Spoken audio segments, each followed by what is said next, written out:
I'm going to be grafting a bunch of apple trees for this customer. I'm going to start with this cluster right here. I think I'm going to graft 2 or 3 different varieties. I'm probably going to lose a handful of these stems and then top work the rest of them. So I'll show you how I do that. Alrighty, so this is basically everything you need to graft. I usually make my first cuts with a chainsaw and then I clean them up with a handsaw. You'll end up with a better cut that way. You'll need this to cut the scion wood and then to do any pruning on the tree. Just any old cheapo pair of pruners. This is the best kind of wax for sealing around the graft unions and then the top of each scion, but you'll still want to put some paint on top of it anyway, but you definitely want some of this stuff. You obviously need some sort of grafting tape. I like this kind, just the pretty elasticy stuff. It has a little bit of a stretch to it and it self-adheres. This isn't my favorite stuff for grafting paint. I like the Doc Farrell stuff. I don't have any right now, so this is what I'm going to be using. This is what I normally use, and this is what you should use. The only reason I didn't use this in the video is because the one that I had frozen, and if you let this stuff freeze, it's basically destroyed. And then you want to label all of your grafts. So normally what I do, a little trick that I saw from that guy Sean at Edible Acres, you just make these little plant tags out of old cans. You just cut them into strips, and then you could write on them, and it makes an indentation on it, just like those expensive plant tags that you buy. And then I just use a little bit of scrap hobby wire to put them on, and that's it. So I'm gonna graft 3 varieties in this cluster. I have 3 varieties that work nice together, so I think I'm gonna end up sticking with this one, since it's kind of shooting up and that way. One of the ones that's going that way, and then one of the ones that's going that way. That way everything has enough room to grow and get enough sunlight and whatnot, and then we'll cut out a lot of the rest.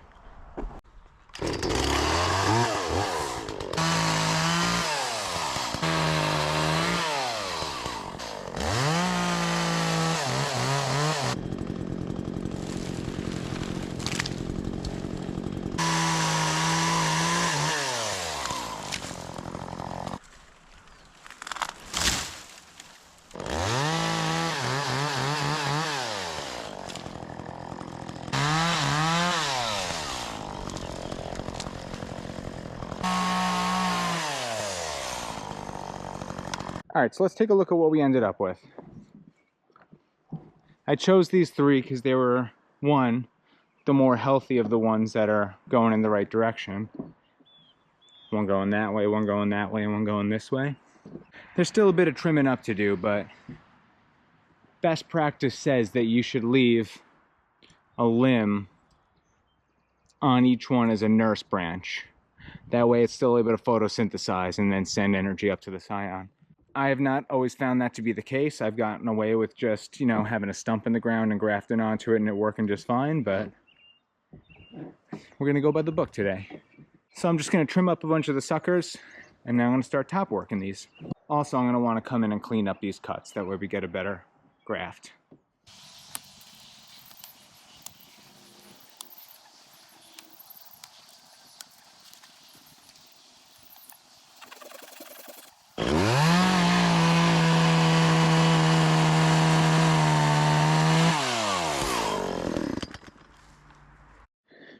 Alright, another thing you'll need that I failed to mention is a grafting knife. I have a fancy Felco grafting knife. I didn't bring it. The utility blade works just as good. So you want 3 to 4 buds on each scion wood. So out of this one we'll get 1, 2, 3. This is kind of junky at the end, so we'll probably just lose that. So this one we'll probably get 3 scion woods out of. So that's too close there, so I'm going to lose that. And then what you do, you want to make a V-shaped taper on this. I don't know how I'm going to do this in front of a camera, so let's see what I got. This is my first graft of the season, so I'm a little rusty. I'll take a little more off, and you kind of want these 2 to end at the same point. So I'm going to take this one up a little bit higher. That's good. It's a little close to this bud, but that's fine. And now we got 1, 2, 3, 4. And I'm just going to snip it right above that. Now I want to get this in before I cut the next one because I don't want that to dry out. Alright, so now I just take my blade and kind of find how deep I got to make this cut. This is about a full blade's worth. I'm just going to stick it in here, squish it into the outer layer of the bark, and then just peel it back.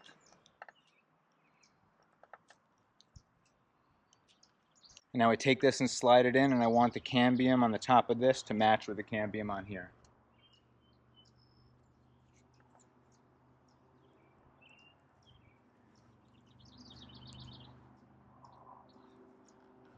And that's it.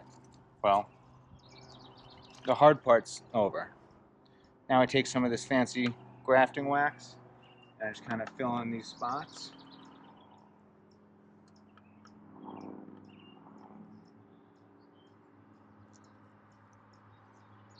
And then I put a little bit on the top. And then I go on to the next. Here's what that looks like at this point. I'm going to do 3 more on this one. Also, a little tip is that I make my cuts on this before I trim this up into different scions. That way, if I mess one up, the scion's not toast. I just move up another bud.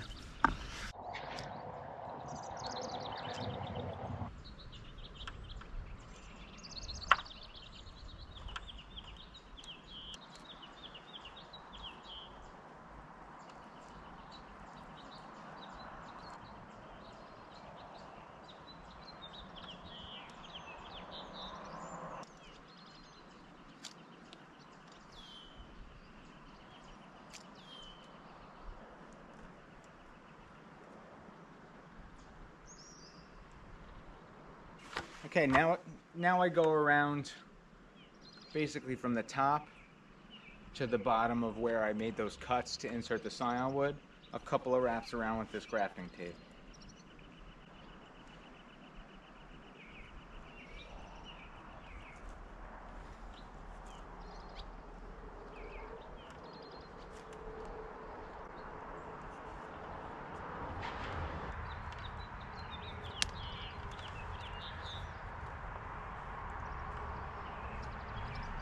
And now I apply this grafting paint to the top and all around the tape.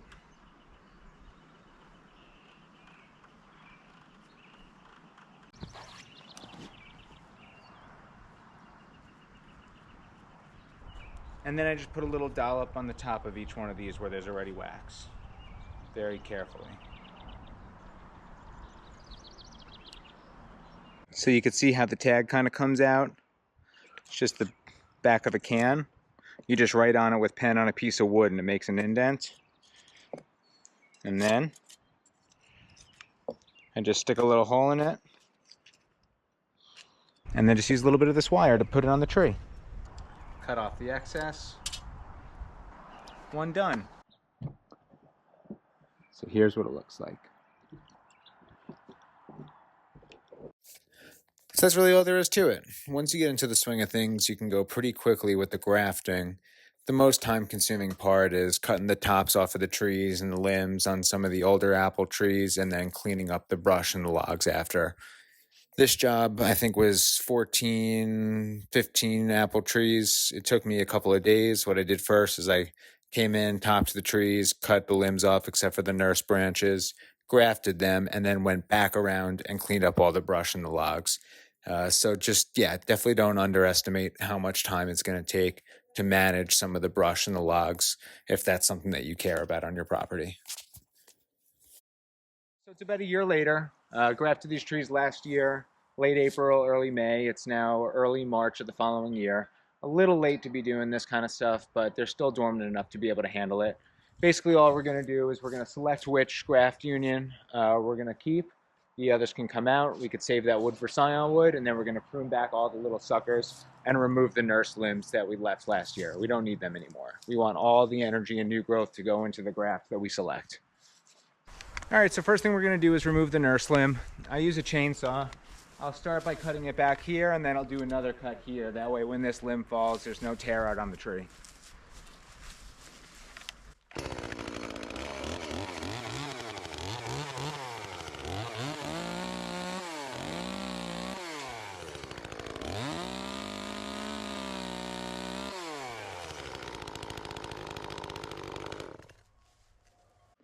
All right, so next up we select which one of these graft unions to keep.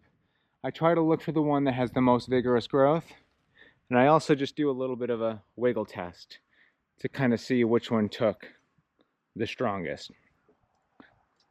To me, this one feels the weakest, so I'm definitely going to lose that one. I don't love the way that this little area calloused up, so I think what I'm going to do is I'm going to keep this one.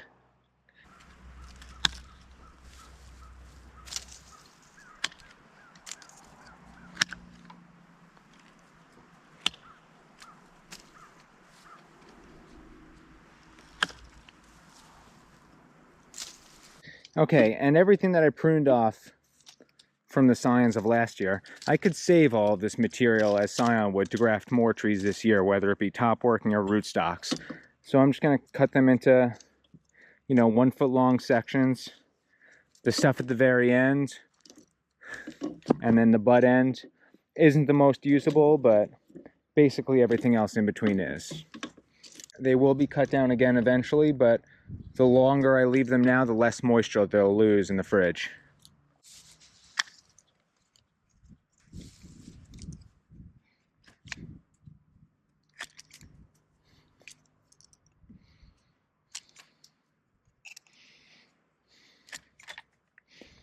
This I probably won't use. It's a little small. Everything like this I'll probably just toss. Stuff like this is really what you're looking for, about pencil thickness. Now I'll just prune all the suckers back.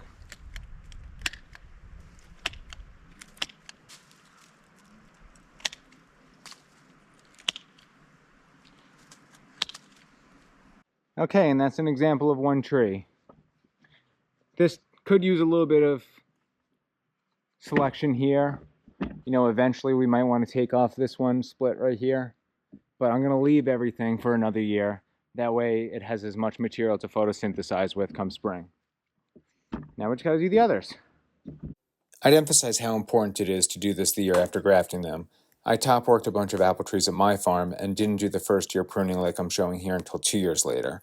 And it's surprising how much energy goes back into the nurse limb into suckers the following season if you don't prune and select for the energy to go into the new graft.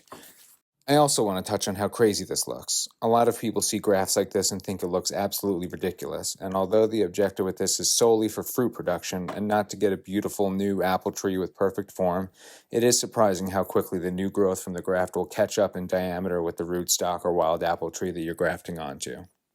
One thing I should have pointed out earlier is that although this will work on any apple tree really, I really only recommend doing this on trees that you know don't make good apples. I hope this video was helpful. There's a bunch of different ways of doing this. This is just the way that works best for me. Let me know if you have any questions in the comments, and if you did find this helpful, subscribe, why don't you?